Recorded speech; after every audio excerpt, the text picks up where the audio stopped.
빌라도의 재판으로 예수님은 십자가 처형의 선고를 받으셨습니다.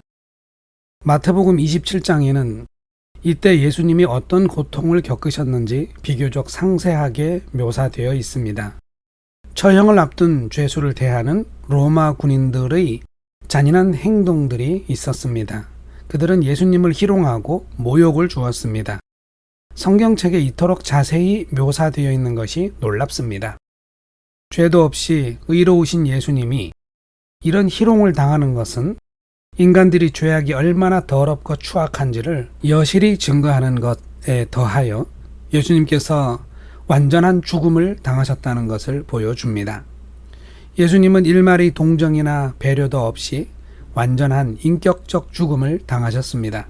그 후 구레네 사람 시몬이 대신 십자가를 져야 할 만큼 예수님은 육체적 에너지도 완전히 소진되셨습니다. 거기에 십자가에 못 박혀 죽게 됨으로써 예수님은 육체적으로 가장 고통스럽게 완전하게 죽으셨습니다. 모든 제자들이 선생을 버리고 도망쳤고 또 십자가 위에서 예수님은 나의 하나님이시여 어찌하여 나를 버리시나이까 하고 외치심으로써 모든 관계로부터도 완전히 죽으셨습니다. 이렇게 예수님은 사회적으로, 인격적으로, 영적으로, 육체적으로 완전히 죽으셨습니다. 예수님이 이렇게 죽으시고 모든 일이 마무리되었다면 이 세상은 더 이상 예수님에 대해 할 이야기가 없었을 것입니다.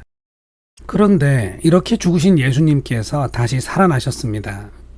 그 후에 예수님이 당하신 고난과 죽음의 의미는 완전히 새롭게 되었습니다. 예수님의 죽으심은 부활 영광을 위한 과정이 되었습니다. 하나님이 예수님을 다시 살리심으로써 예수님의 희생은 이스라엘의 죄를 대신하여 제단에 바쳐지는 희생 제물이 되었습니다. 모세의 율법과 시편의 말씀들과 선지자들의 예언이 예수님의 생애와 죽음과 부활을 가리키고 있다는 것을 발견하게 되었습니다.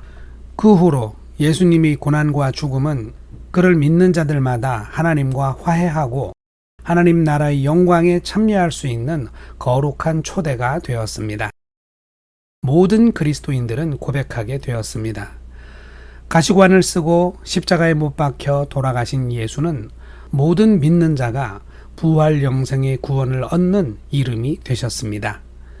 예수는 그리스도시요 살아계신 하나님의 아들이라는 베드로의 고백도 진실한 것으로 드러났습니다. 예수님은 죄 많은 인간들이 하나님 나라에 들어갈 수 있는 중보자가 되어 주셨습니다. 그러므로 오늘 성경에 기록된 예수님의 고난과 죽음을 바라보는 믿음의 자녀들의 가슴 속에는 슬픔과 더불어 감사와 소망이 더불어 있게 되는 것입니다.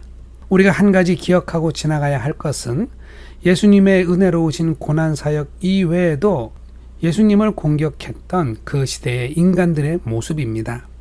자기의 이익을 위해서는 의로운 사람을 무참하게 희생시켜버리는 유대인들과 빌라도의 저 무자비한 선고와 무죄하신 예수를 향해 폭력을 휘두르는 로마 군인들의 잔혹함을 기억해야 합니다.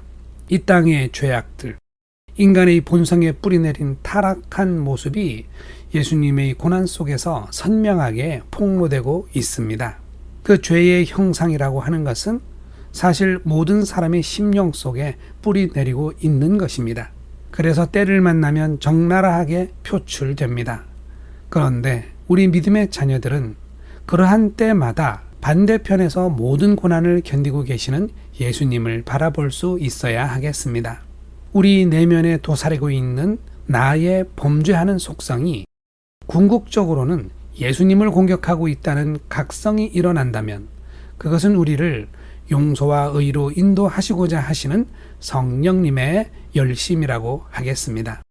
예수님이 고난과 죽으심을 묵상하면서 우리에게 주어진 은혜의 크기가 얼마나 큰 것인지 묵상하며 기도합시다. 하나님 아버지, 죄 없으신 의로우신 예수님이 심한 고난을 당하시고 십자가에 못 박힘으로 고통스럽게 죽으셨습니다. 인간의 흉악한 죄성이 순결하신 하나님의 아들을 짓밟은 사건입니다. 그러나 예수님의 부활이 있은 후에는 그의 고난과 죽음이 구원의 방주가 되셨습니다. 이것은 고난의 예수님을 통하여 우리에게 부활 영생의 기회를 주고자 하는 하나님의 은혜이심을 알고 무한 감사를 올려드립니다. 하나님을 찬양합니다. 우리를 영생으로 인도하시는 고난받으신 예수 그리스도의 이름으로 기도드립니다. 아멘.